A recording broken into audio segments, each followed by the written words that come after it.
معاف کرنا، کوئی رکاوٹ کی وجہ سے رک گیا تھا. میں انشاءاللہ پھر سے شروع کرتا ہوں. مانگنے والوں کو تکلیف مت دو. اگر مانگنے والا کسی ایسے شخص سے سوال کرے جو کسی وجہ سے دینے کے قابل نہ ہو تو معقول و مناسب عذر پیش کر دے. اگر سوال کرنے والا بدسلوکی کرے یا غصہ دلانے والی حرکت کرے تو اس کو معاف کر دینا ایسا صدقہ و خیرات سے ہزاروں درجے بہتر ہے جس کے بعد لینے والے کو تکلیف پہنچائی جائے. سود کے احکام.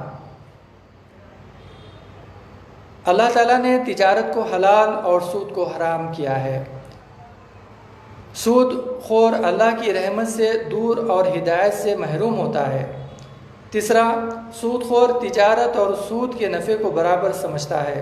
چوتھا، سود کھانے والا قیامت کے دن دیوانوں جیسی حرکت کرتے ہوئے اپنی قبر سے اٹھے گا. پانچواں، سودی لین دین سے توبہ نہ کرنے والا اور اس کو حلال سمجھنے والا ہمیشہ جہنم میں رہے گا. چھٹواں، اللہ اور اس کے رسول کے حکم کے مطابق سودی کاروبار نہ چھوڑنے والے سے اس طرح جنگ کی جائے جس طرح باغیوں اور مرتدین سے کی جاتی ہیں. ساتواں، سود خور کے لیے اللہ اور اس کے رسول کی طرف سے اعلان جنگ ہے.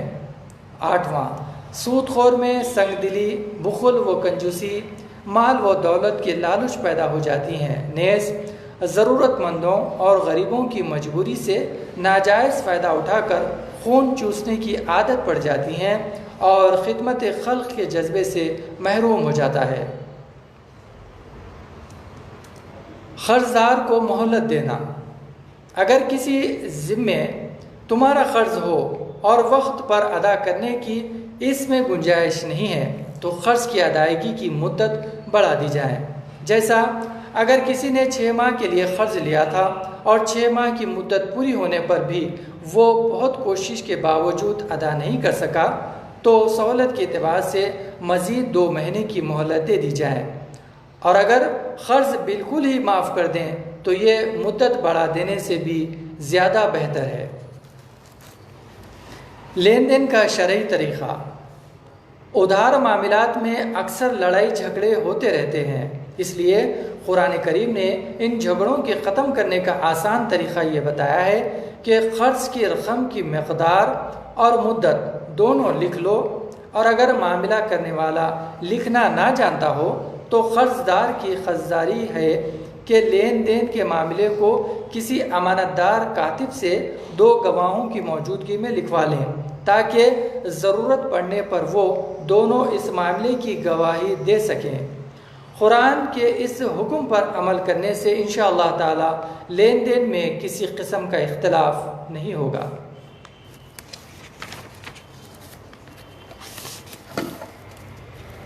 عزت و ذلت اللہ کے قبضے میں ہے. اللہ تعالیٰ پوری کائنات کا مالک ہے، جس کو چاہتا ہے بادشاہت دیتا ہے اور جس سے چاہتا ہے چھین لیتا ہے، اور جسے چاہتا ہے عزت دیتا ہے اور جسے چاہتا ہے ذلت دیتا ہے. رات کے بعد دن لے آتا ہے اور دن کے بعد بے جان چیز سے جاندار پیدا کرتا ہے اور کبھی جاندار سے بے جان. جسے چاہتا ہے بے حساب رزق عطا فرماتا ہے. سب کچھ اسی کے اختیار میں ہے، وہ جو چاہتا ہے کرتا ہے. سورہ آل عمران.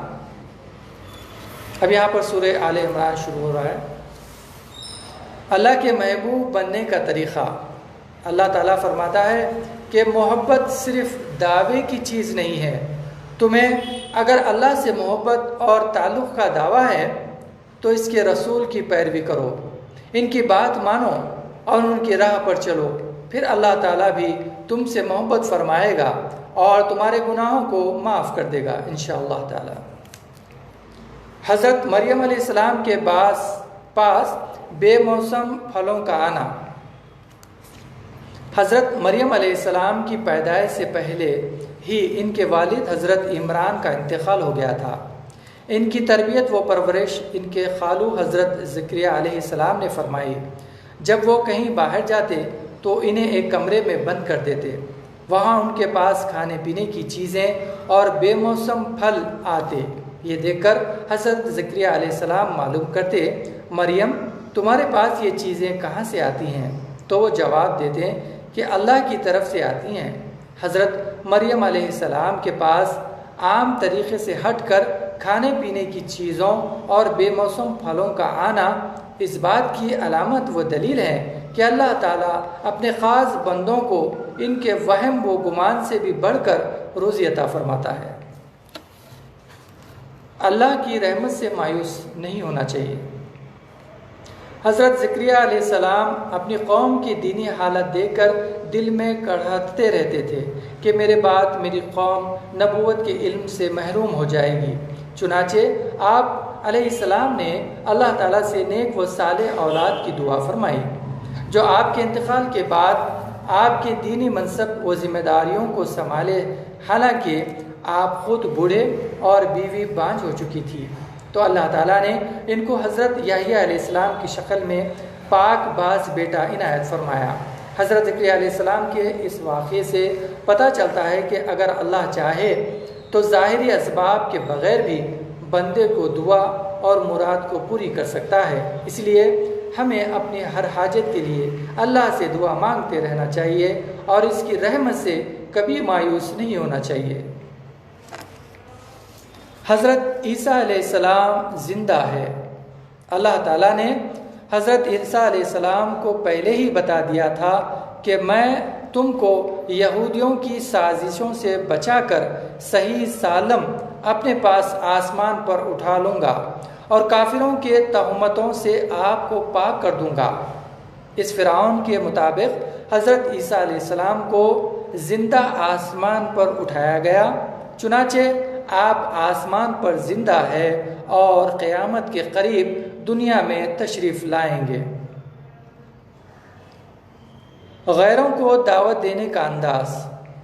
اہل کتاب یعنی یہود و انصار کو اسلام کی دعوت دینے کا طریقہ یہ ہے کہ انہیں ایسی بنیادی چیزوں کی طرف بلایا جائے جس میں ہمارا ان سے کوئی اختلاف نہیں، جیسا ایک اللہ کی عبادت کریں اور اس کے ساتھ کسی کو شریک نہ مانیں اور اللہ کو چھوڑ کر غیر اللہ کو رب نہ بتائیں۔ جب وہ ان باتوں کو تسلیم کر لیں تو ان کے سامنے دوسرے احکام کی دعوت پیش کریں۔ حضرت ابراہیم علیہ السلام کے متعلق یہودیوں کا دعویٰ تھا کہ حضرت ابراہیم علیہ السلام یہودی تھے اور عیسائیوں کا دعویٰ تھا کہ وہ عیسائی تھے اور مشرکین کا دعویٰ تھا کہ وہ مشرک تھے۔ اللہ تعالیٰ نے ان باتوں کو رد کرتے ہوئے بتایا کہ وہ مسلمان تھے اور اصل ابراہیمی کہلانے کے مستحق تو حضرت محمد مصطفیٰ صلی اللہ علیہ وسلم اور ان پر ایمان لانے والے ہیں۔ بے شک عہد توڑنا اور جھوٹی قسم کھانے کی سزا۔ جو لوگ دنیا کے تھوڑے سے نفع کے لیے عہد توڑتے ہیں اور جھوٹی قسمیں کھاتے ہیں، اللہ تعالیٰ ان کے لیے 5 وعیدیں بیان فرمائی ہیں۔ سب سے پہلے ان کو آخرت میں کوئی حصہ نہیں ملے گا۔ قیامت کے دن اللہ تعالیٰ ان سے بات نہیں کرے گا۔ تیسرا، قیامت کے دن اللہ تعالیٰ ان کی طرف رحمت کی نظر سے نہیں دیکھے گا۔ چوتھا، گناہوں سے پاک نہیں کرے گا۔ پانچواں، آخرت میں ان کو دردناک عذاب ہوگا۔ اسلام کے سوا کوئی مذہب اللہ کو پسند نہیں ہے۔ آپ صلی اللہ علیہ وسلم کے زمانے میں چند آدمی اسلام سے پھر گئے۔ ان کے بارے میں اللہ تعالیٰ نے بتایا کہ یہ اور اس طرح کے دوسرے جو لوگ بھی اسلام کے علاوہ کسی اور مذہب کو اختیار کریں گے تو وہ دین اللہ تعالیٰ کو مقبول و منظور نہیں ہوگا اور انہیں اللہ کے عذاب سے چھٹکارا حاصل نہیں ہوگا۔ تو ناظرین، یہ سورہ آل عمران شروع ہوا ہے۔ انشاءاللہ تعالی سورہ آل عمران ہی کا سلسلہ کل میں شروع کروں گا۔ پارہ نمبر 4 پہلا پاؤ حصہ کل سے انشاءاللہ تعالی شروع کیا جائے گا۔ میں امید کرتا ہوں کہ میری یہ باتیں آپ لوگوں کو کچھ معلومات کے لیے میسر آ رہی ہوگی۔ میں اللہ تعالیٰ سے دعا کرتا ہوں کہ اللہ تعالیٰ ہمیں کہنے سننے سے زیادہ عمل کرنے کی توفیق عطا فرما۔ اللہ پاک ہم جو بھی عمل کریں آپ کی رضا والے عمل کرنے کی ہمیں توفیق عطا فرما، دنیا اور آخرت میں ہماری کامیابی نصیب فرما۔ اے اللہ ہمیں دجال کے فتنے سے بچائیے اور آخرت کی رسوائیوں سے بچائیے۔ یا رب العالمین ہمارے دعاؤں کو قبول و مقبول عطا فرما۔ وآخر دعوانا ان الحمد للہ رب العالمین، باقی لا الہ الا اللہ محمد رسول اللہ صلی اللہ علیہ وسلم۔